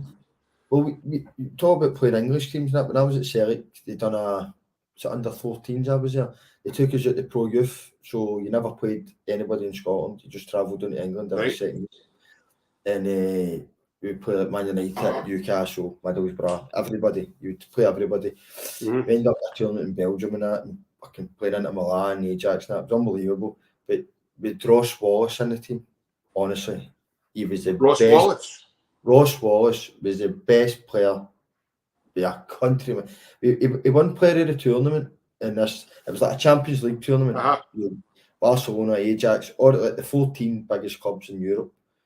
And Ross Wallace got sent off in one of the games, and obviously was suspended for the next game, and still won. How far back was that, John? So 14. So I would be Right, okay. 23, 24 years ago, maybe. Right, okay. Big I know Marshall. I know a story of it, Ross. It's quite funny. Big Marshall was in the sticks, so he was. Trying to think who else. The team under us was there as well. The 13s, that was Aidan and Charlie Mulgrew and that. But mate, Ross Wallace was unreal, man. Right. It's just because we're top of that playing teams. We used to go down and play Aye. Man United and that. Ross Wallace would absolutely run the show. Everybody wanted him. There was a lot of high hopes for Ross, wasn't there? Aye, but he done well. He broke into a team with Aye, he Martin did. O'Neill. He broke Do you know what I into mean? the But he was side, never. so- He was never his height. Do you know what I mean? Aye. And he got made into a fullback and that. But he was that size. No, not that size, but he wasn't far off it. When he was 13, 14. He was a lot older than us. And even then, John, even then you're looking at boys like Mulgrew and Aidan and stuff, they were below you. Could you see then that they boys were going to make it great? Aidan, was Aidan in it? I don't think Aidan was in that tournament because Aidan never came to Celtic till a bit later. But no, Aidan was. Aidan, I played with Aidan in the Glasgow Schools and that, and he was miles ahead. No, but he actually never got a game because he was playing like 2 years above himself. He was always on the bench and stuff like that. John, we good Al when Aidan came with John McGeady to the school and played against the teachers. John McGeady. Did he? I remember John was his dad. He taught us English. I must have been at the school if you were there. But you're a year above me, aren't you? I think because we played the teachers. Aye. It was just after we won the Scottish for the school. If anybody doesn't know, by the way, we're like the Scottish Lisbon Lions. We're like the Andes Lisbon Lions. We're like all the team ever to won that Scottish Cup. So would that be Twiggy and Craig Devlin in that Twiggy, team? Craig Devlin, myself, wee Paul Thompson, Big Eddie, Boy Brown, Eddie McDermott, Brun in it, Kevin Brun, Mikey, aye, Kev Taylor, James Erskine, Big McD, Tom Hagan. Go fucking. Obviously, Big McD's went on to have a decent kind of time. Big Billy in the park, him, man. He's up there, man. He's a Billy in the park. An animal. Big animal. I was at school with his brother. I always thought Craig Devlin was a good goalkeeper. Thank goalie, mate. Thank goalie. A madman. He always reminded me of a mad monk out of Mean Machine. The ball cut. Crazy, man. Mental. Used to come out and drop kick people and all that. You're just like Craig. I'll be back when referees weren't allowed to send you off for stupid shit. We were out. It was Irish Day at the racing, maybe about 3-4 weeks ago. And we were out, and there was an Irish boy who comes into the supporters club, the Mandurah, he came up to us, Kieran, and he was talking to my wife about Shamrock Rovers and that, and Natalie was like, because Twiggy's an absolute legend at Shamrock Rovers. Aye. John knows a boy that played there, so I messaged him the photo, and that, and Twiggy sent a message back for the boy. But he's doing something with like Gaelic football and all that. No, he's not even into today with football. No, I don't think I think Twiggy playing football. I heard a while ago. I've not spoken to Gary for a while, so but I've heard he's retired. Aye. I think he still stays in it because after Shamrock he went to Portadown. That's right. I think he's still there, isn't he? And he sort of went to that side of the island, but no, he was well loved. He played against Real Madrid. I know. I don't know. Come on and nutmeg Gabriel Heinze. I think he played. Oh no! He played against Juventus and all, didn't he? Aye, he played against Juve as well. Aye, that time, mate. Twiggy, a good player. Aye. He was very unlucky, mate. Got a mad illness. Left Derby, kept with Motherwell and got an illness. Played in the Premier League and all that thing. Aye, he did. Aye, he did a decent career, mate. Good time. I always remember the Umbro specials, man, with the big tongue flapping a bit. That was brilliant, man. I used to always Some of the boys used to bring in fucking elastic bands to try and hold the bad boys down from, man. They always used to ping up all the time. That was good. But I know, he was superb, mate. So, obviously the Sydney Cup, mate. Looking forward to that. Obviously Celtic have got a really, really strong squad over there with them. Or didn't there with them, should I say. What's your hopes and dreams for that cup? Do you think Celtic will win the cup? I don't know how good FC Sydney are. I know they're sitting 7th in the league now, so...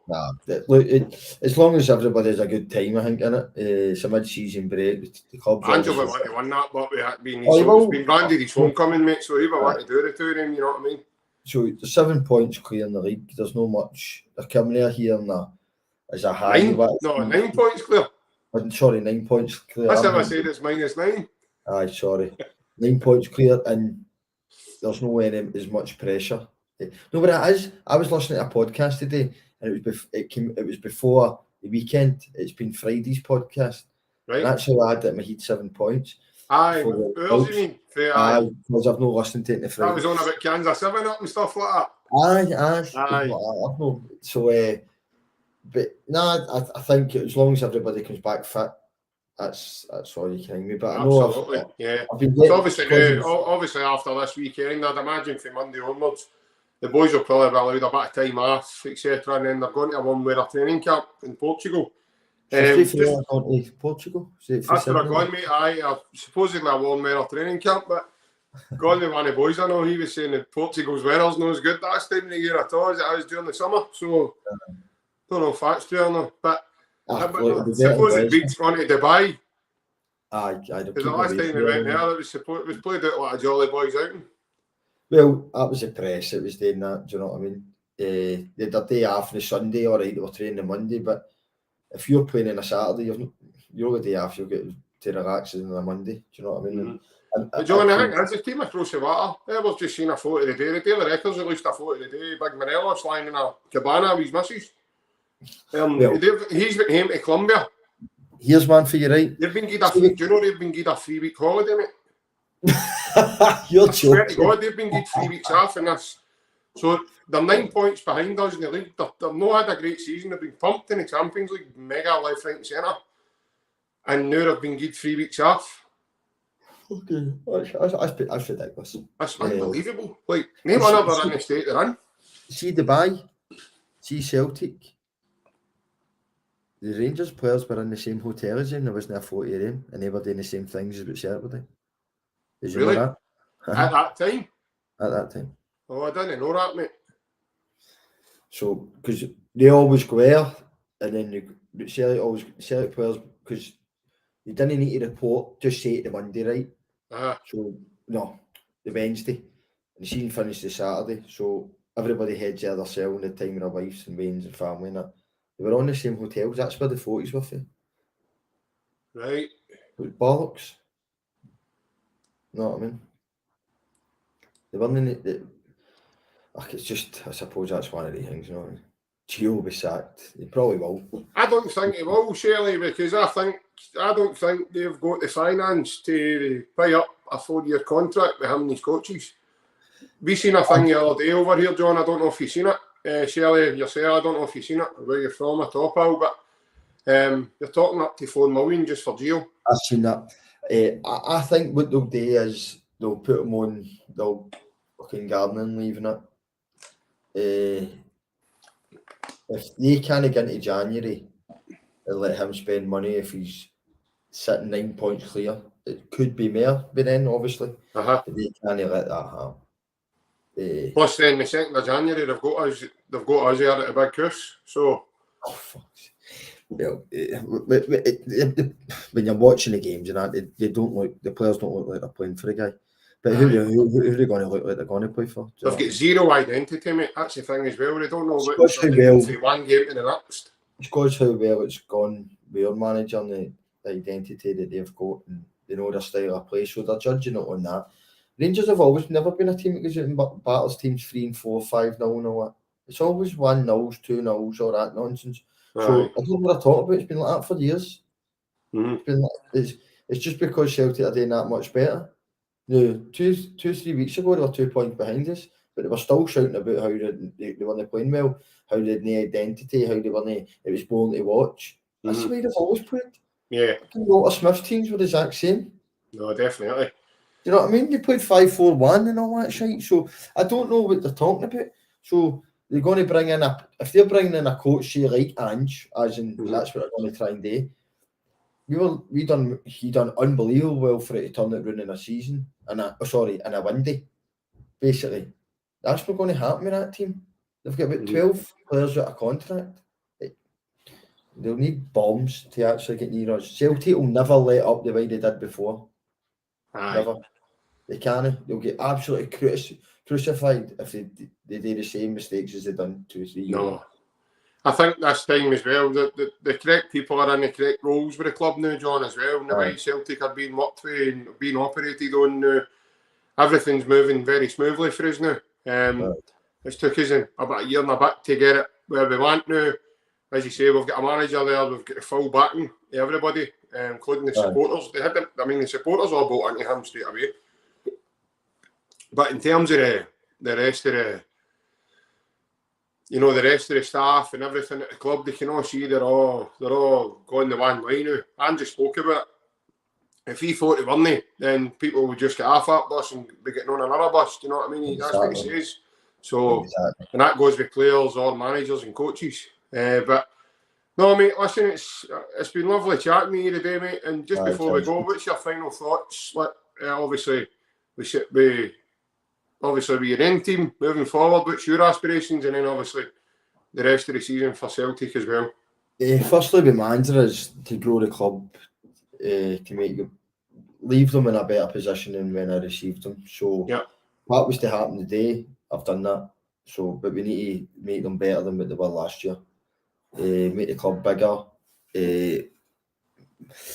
bigger infrastructure, as in more sponsors or the rest of it, but that comes with performance and being attractive on the pitch. I think if you've got a good style of play, you're talking about Celtic and that, who would you pay to watch? Do you know what I mean? You talk about identities and stuff like that. So that's my sort of aim with the club. If we get the 2 or 3 players in that we're hoping to retain and maybe add 1 or 2, I don't see how we're going to be up at the top end of the league if we train and apply ourselves the way we did last year. Whatever the attitude that we're setting, that we're underdogs and we're saying you've got to train as your number 2 now because we're getting classed as favourites. That's a lot of shite because everybody can beat everybody in the league. Do you know what I mean? Going on with Celtic, I don't see how. I said it last year. I'll be honest. I said it last year that we were on this time last year. I said around about January the treble was on. I think we could get a treble this year. I don't see the squad letting up at all. I don't see. I know in January if we were to bring people in, that people probably got to go, but it's going to be very, and that's a credit to the club.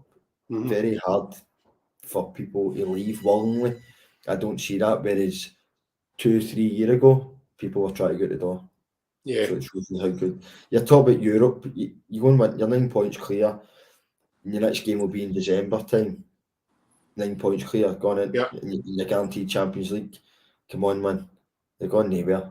But then we're talking about Jahanovic. But his age, 27, 28 after World Cup, is probably the best time for Celtic to sell him if he does well. That's when he gets started. And that's probably what you look at as well in terms of that, John. And it's like striking with the iron shot because they've not maybe done the same with, like, say, Morelos, etc. So you'll go for nothing. Why would he leave in January? So say a team is going to pay £1 million for him, just say in January. Why go? Just say to that team, give me that as a sign-on fee. You're off your head. I know. You never, unless they go. But it looks like him and Kent are going to narrow their contracts right down to the bitter end. That's bad management, mate, in my opinion. Oh, they were the biggest assets for the last 2-3 years. So for them to do that, but what I would say about they two is for Gerrard not to come and take them when he had the opportunity to sign players and he spent bombs, shows me that he doesn't think they're good enough. Yeah, definitely. Aye, definitely. And obviously then, maybe some of the bids that, you know, we were led to believe were there on the table that they've knocked back, maybe they weren't, maybe they were just fabricated to try and get. I've never known a club try to sell their own players so many times in all my life. I swear to God, look the way. I know. Every other transfer window, Morelos was. Many clubs has that he's been linked to. I know now he's gone a free transfer. Now he's gone. Well, I mean, where is he gone?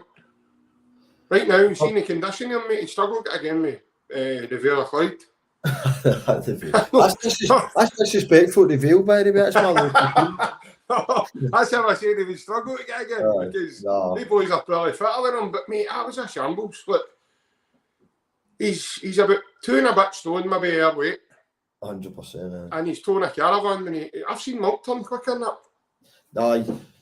And he's wondering why he's not getting a game, and he's up in arms, and he's this and he's that, and now he's lying in a cabana. See, after the January transfer window, chatting cocktails. After the January transfer window, I would be very surprised by the end of the season he's not sitting in a good condition, fit, ready for his next club. He's not. He's a free transfer. I don't. To be that unprofessional, in my opinion. Oh, it's terrible. It's shocking, but you don't know what's been on behind the scenes by him and what he's been promised and what had been agreed that you can go if this amount comes in, and there'll be all sorts of. That just looks like a total unhappy camp. I don't think the players actually look like they want them involved. The other Ian doesn't even look like he wants to be there now. If you're talking about wingers, you know what? James Forrest has got fucking better numbers than the other Ian. He's played a fraction of the minutes. Exactly. He scored more goals this season than he has in the last 2 years. So how should he go to? And I hear it through these podcasts and that for Rangers-minded people. How is he entitled to go to Leeds? Leeds have just sold a winger to fucking Barcelona. That's the standard of players, they. What are you talking about? He sold up to fucking Man City, man. Do you know what I mean? And this guy can't even get numbers more than somebody that's a bit back player at Celtic, you know. Aye. So how do they not going to sign Forrest then? Surely that would make fucking more sense. I know. It's like I say, it's a shit show, mate, from top to bottom. But it's just media, and it's just fucking agents. You've got to make this players fucking good and that. Not one of them would get in the Celtic team. It's a simple. That's how we can't lose the league, and that's how we've got to be able to get a treble. No, Ryan, my colleague, Ryan Clifford, that's the co-host for the show with me. Me and him have had a conversation about this before, and he says if we were to lose the league to that Rangers team, he's chucking it. So next time you speak to me, mate, it might just be you and me this year. I'll be chucking it all, man, honestly. Aye, he said he's retired. Because when we first moved here, I never seen you beat that mob for fucking about 18 months. I couldn't believe it. I lost about 3 fucking curtain poles and everything to it, man, flying my flip-flops. Honestly, the neighbours thought they'd a lunatic because the time the games are on. Aye. I wasn't far away from getting an Asbo. Wow. Just like, what is going on here? Can you believe it? I mean, even the 10 in a row season, just quickly before we end it, 10 in a row season, we couldn't even lay a glove on them, mate. They came to Parkhead, we never registered a shot at goal, there was no fans in. I remember sitting in the house. You see the last throw of the dice? I was sitting myself as well, I was going mental, so I was. Well, the last throw of the dice in the game before Dubai, it was a Beaton that get sent off. Beaton minute. We were battering them. Big Beaton. Aye, he gets sent off. That was the one, and then obviously they went to Dubai, but it was already booked. It's been booked for fucking years. They've done it every other year, so. But that was the one. That was the end of it, man. They had an opportunity to claw it back to maybe 6 points or something, 7 points. I don't know, but we'll see. We said I've won 6 of the last 7 games. Scored last season we gave them 6 I started, didn't we? We still got them, beat them twice. I think in the last 2 months or something, scored 31 goals or something. So, and you've got Jota running in the back of the net to bring the ball out. Mm-hmm. So that shows you the level. You can, that was superb. It's class, but that just shows there's a mentality, you know what I mean? Definitely. No. By all accounts, he sent 3 of the attackers out at 60 minutes or something to go warm up. So straight away, they on the park going, fuck's sake, and then he just does it, actually takes it on himself, man, grabs. Did he want to? I mean, Hastanovic's known for him. He probably knew he was getting off when he seen Jota out warming up. Well, what a funny shot was. But then, I'll be honest, unless I'm involved in Celtic, I wouldn't be fucking cheering like that if I was a sub, man. if my the player in front of me scored, I'd be like, Aye. But what a finish it was. What Aye. a finish. And again, a lovely wee one too with Hatate. You lay that back into him, you know what I mean, to start that. You see the strength of that guy. Hatate. Three trunks, man. Aye. I can't believe they're not in the Japan squad. No one of the guys got a great. But that's what I'm going to. But apparently, that's the outcry, the uproar of this team selection. Apparently, they're not happy. Kyogo's not there, nor are Japan fans and the Visa Kobe fans, and there was a big hoo-ha about it in Japan all last week. I don't see Ange gone there, but because it's no day to day. When you're, I think I saw a documentary with Ange before, and he was talking about when he was Australian manager and he's flying here, there, and everywhere. You probably get less time on the training pitch, and you've got less time with your family if you're an international manager, as in these sort of a continents. Now, he's come to Europe to prove himself. Why would he go and be Japan's national coach? No, exactly, of course. But obviously, you're doing well, mate, so it's not going to stop teams from asking the question either. But he's not going to. I don't see Ange leaving to go to Japan. I'd be really shocked if that was Frank, well, you're looking at, obviously got to play Everton, so he's under massive pressure. Apparently some mob across the water, their fans are wanting them. Is that right? Aye, they're if Gio was to be sacked, that's the name it's been touted up here. And again, you're going down the Gerrard route there, but in my opinion, mate, Lampard's not got a clue as a manager. That's just my opinion. I don't think he's done too well, mate. Well, he failed to bring Derby up. He done nothing with Chelsea, and so far he's done hee-haw with Everton. Jody, his assistant manager, never followed him to Everton. When I seen that, I was like, "Oh, what's going on here?" Aye, what's going on there? Mm-hmm. Jody's a well-respected guy in the game, I know. Do you know what I mean? So, but I'd love to sit and chat with you all day, mate. But as I say, any final comment before we go, mate? So, Shelley Tick 67. Good show, boys. If you're watching, give it a like and hit the subscribe button. Hope you're doing the same, Shelley. Because all subscribers and everything helps the show and helps us provide some good content for the guys that are listening. But I want to say a massive thank you to Johnny Shell. Thanks again for taking the time to come on and speak to a guy from East End of Glasgow. I know it's going to be easy for you. Especially being reminded of what it's like back home as well. You're at Atlanta Luxury in Mandurah, mate. I want to wish you all the best for next season as well, mate. I hope you have all the success you can to maybe even go beyond your expectations. Well, hopefully we've got another Celtic player on the books next year. Oh, here we go. That might be another wee chat we're having soon then, mate.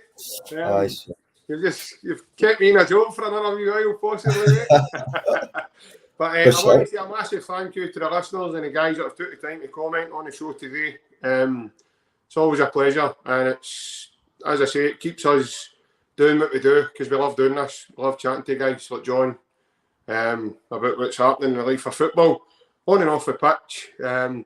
If you haven't already, guys, please subscribe to our YouTube page. Just type in the name of the page, Celtic Unrestricted View.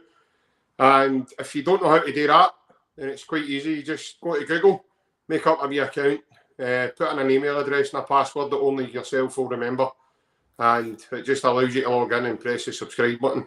Because normally when you try and do it, if you've not got an account, it will take you straight to that anyway. So, that would be an honour if you were able to do that. As I say, it helps the show and obviously helps us get guys like John on to talk to us. But we've also got some really good content coming up. I'm on Twitter myself, JP. Just type in my name on Twitter. You'll find me. I'm on Facebook. I've got Ryan, who does a show with me, Ryan Clifford. He's on all social media as well. The page itself is on all platforms. Facebook, Instagram, Twitter. And also we're on TikTok as well. So you can find us on most of the platforms now and Instagram. And you'll get any updates from the show and what's happening on the various platforms. But I want to thank you again, John. Thanks very much for taking the time with us, mate. Hail, and I will catch you again. See you later, mate. All the best. See you later, mate. Bye-bye.